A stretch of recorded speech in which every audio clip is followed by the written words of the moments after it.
Hello everyone and welcome to my Veteran Maelstrom Arena endgame guide. This is the guide to get a minimum of 600k score on any class using this setup. So let's jump right into it. First we're going to go over the gear, second we're going to go over the setup, and third we're going to go over the champion points and skills for all the classes. Starting with the trash setups for every single round. Trash is anything that you don't have to fight a boss in. So the basic setup for trash is going to be 5-piece perfected false gods. You don't have to use perfected, you can use regular false gods as well, it's just as good. We mainly use this for the sustain. After you kill an enemy, you get magicka back. It reduces your magicka cost by 8%. So it's a really important set to have in Maelstrom Arena. Constantly killing stuff, constantly getting magicka back. This is going to help you sustain your buy food. So we're going to have 4 pieces on the body, 1 piece on the jewelry. Next, we're going to have 1 New Moon Acolyte Inferno Staff Precise on the front bar and 2 pieces of either jewelry or body, however you want to match it. But we're going to have the 4-piece on the front bar for the spell penetration, most importantly. Other stats are really nice on Newman as well, so you want to make sure you have the 4-piece. 5-piece is not necessary. The reason why we don't run a 5-piece Newman is because we need to fit Thracian in. Thracian is one of the strongest, if not the strongest set in the game.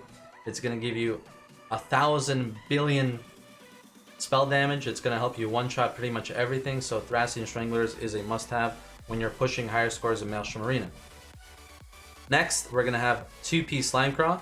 That's going to give you minor berserk at all times. And all of our traits on our body are always going to be divines. Jewelry, we're going to have all infused spell damage. Front bar staff is going to be precise shock damage. Back bar, we're going to have a Maelstrom Inferno staff infused with a flame damage glyph.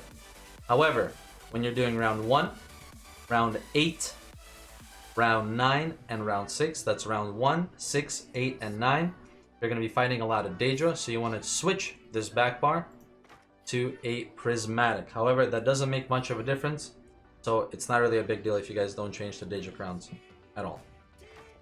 Again, front bar is going to be precise, back bar is going to be infused, all infused spell damage on the jewelry, and all divines on the body. For the boss setups, it's going to look like this. We're going to make the same changes on the back bar. Non-Daedric is going to be flame. Daedric is going to be prismatic. On the front bar, we're going to be running 5-piece mechanical acuity. This makes you crit 100% of the time when it procs.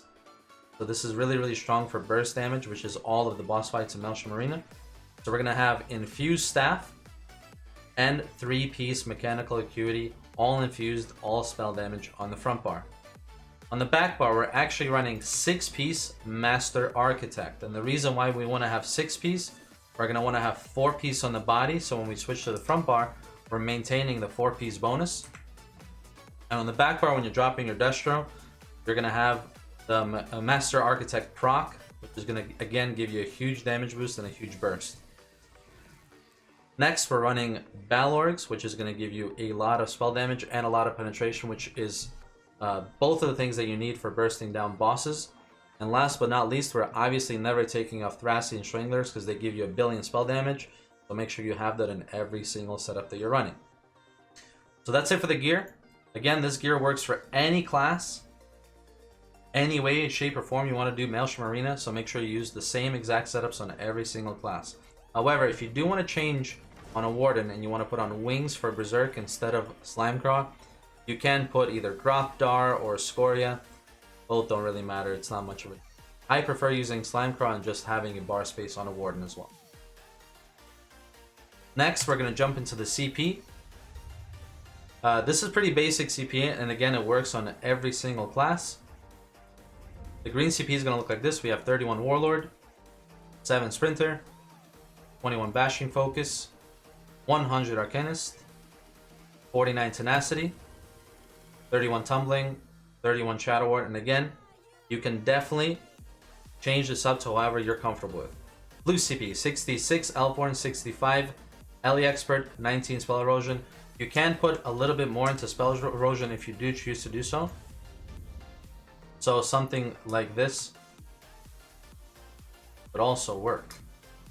Boom, I actually prefer this setup for all the classes except Necromancer. When you're on a Necro, I do like to put a little bit less in Erosion and a little bit more something like this for Necromancer.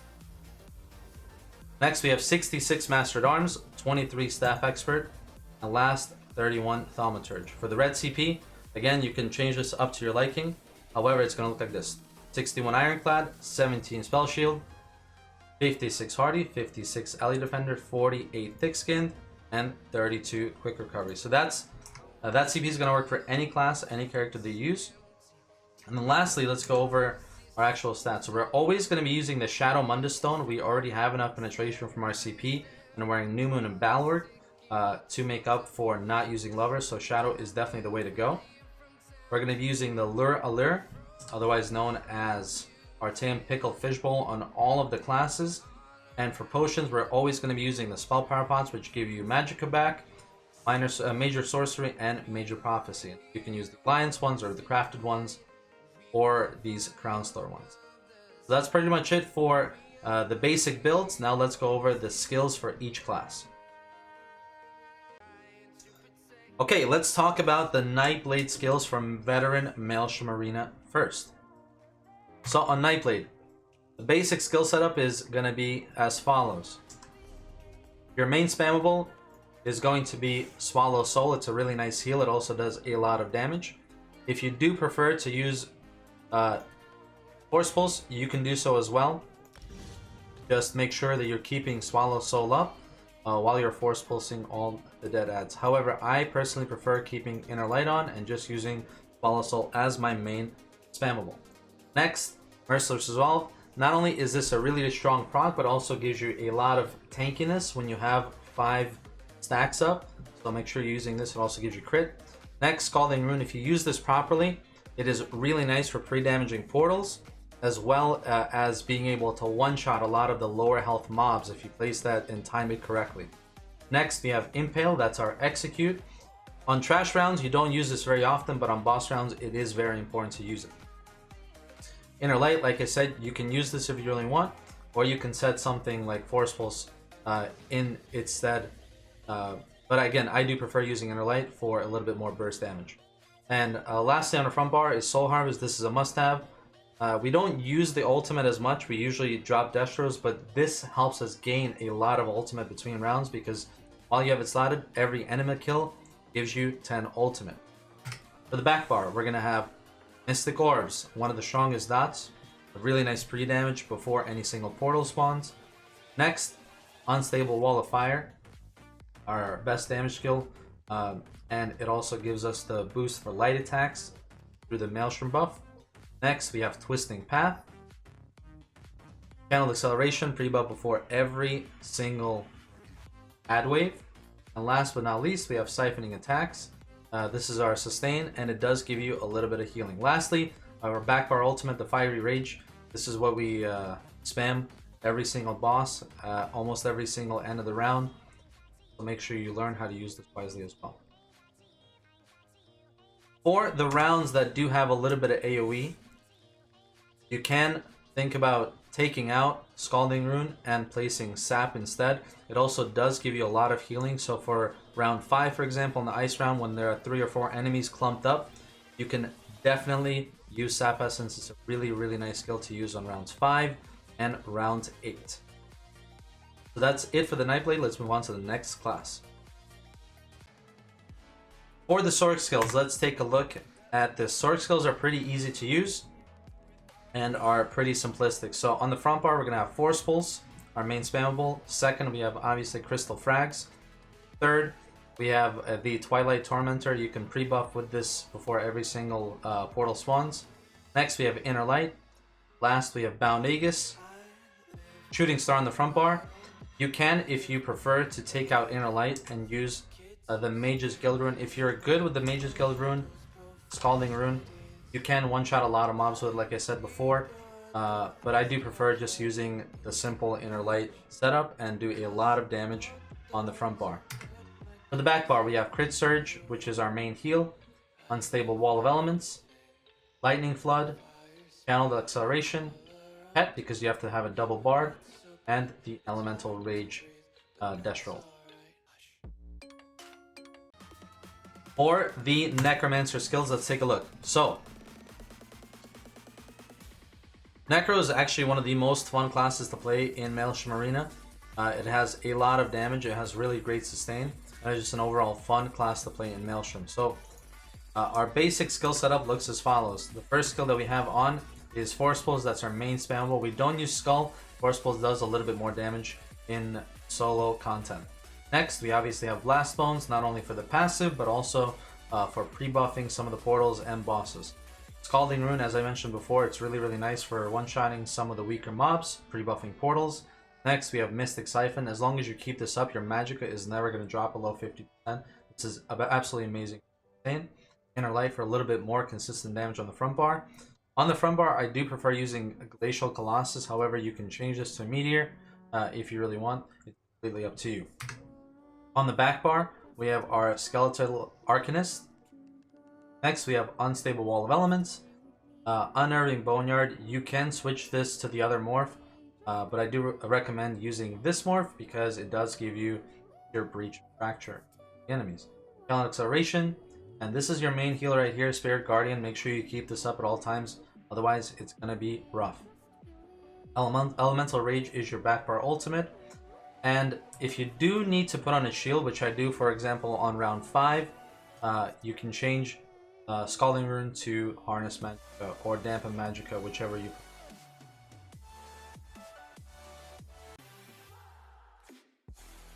Alright, let's take a look at the Warden skills for Maelstrom. So here is how our skills work on the Warden. Our main spammable is Force Pulls. You can use Cunning Dive if you want, but however, Force Pulls does add a little bit more damage and give you a little bit more sustain. Second is Deep Fissure. Deep Fissure is one of the strongest pre-buff skills. If you time it right, you can pretty much one-shot anything that exists in Maelstrom Arena, so I do always recommend learning the timing of this skill. Next, Scalding Rune. We mentioned the skill again. It also gives you the magic on your front bar. This is a flex spot, so if you don't want to use Slimecraw and you want to use some different monster set, you can always change this out. You don't really need a shield on the Warden. It does have good healing, so you can always swap that out for Bird of Prey. However, if you want to play a little bit safer and go for flawless runs, keep the shield on your front bar. Inner Light just for a little bit of extra damage, and Shooting Star on your front bar.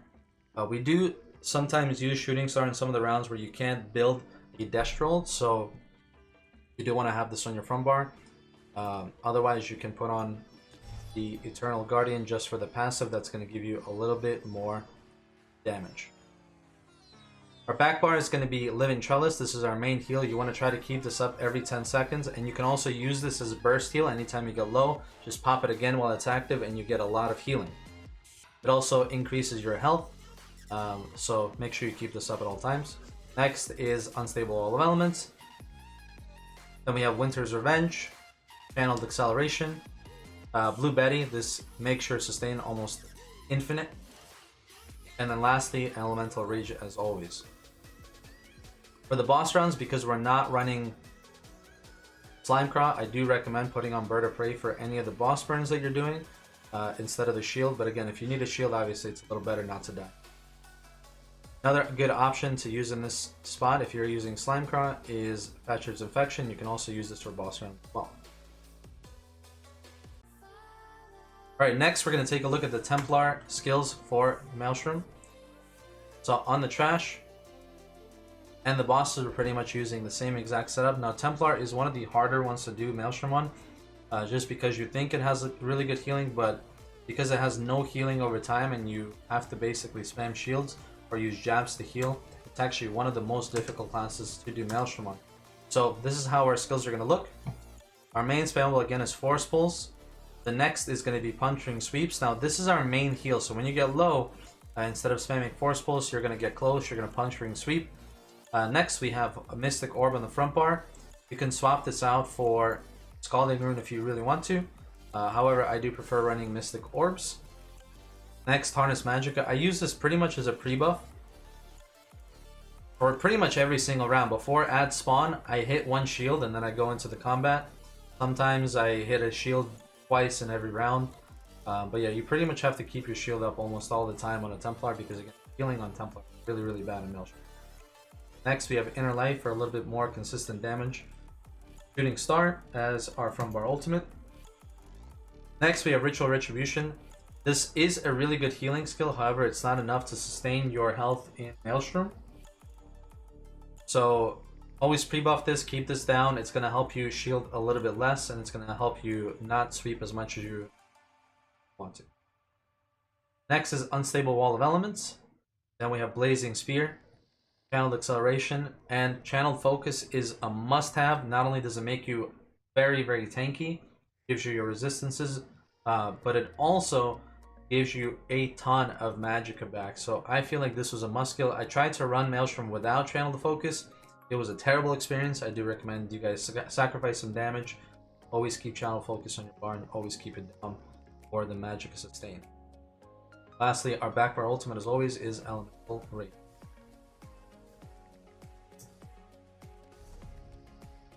Last but not least, we have the Magicka DK. Now, in my opinion, Magicka DK is by far the hardest to do Maelstrom Arena on at a high level and going for speed.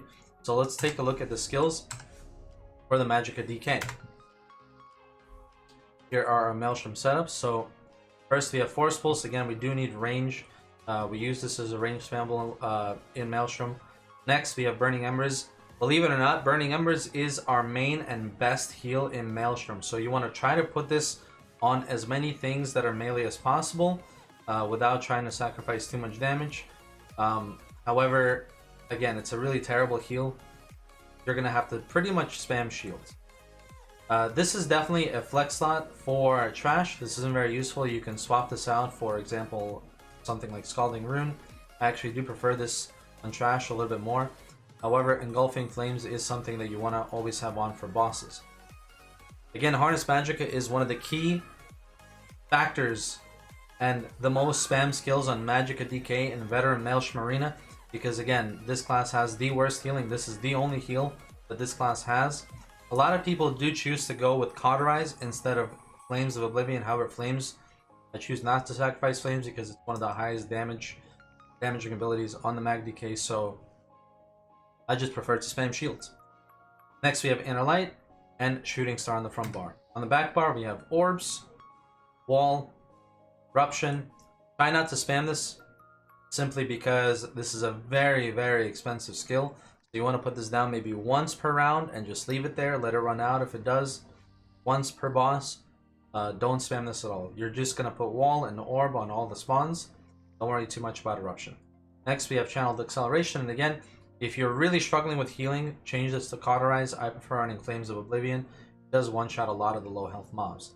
Lastly, we have Elemental Rage. Don't use Standard. Maelstrom is all about burst, so Standard doesn't really work too well. Now, one last thing I want to mention about Magicka DKs.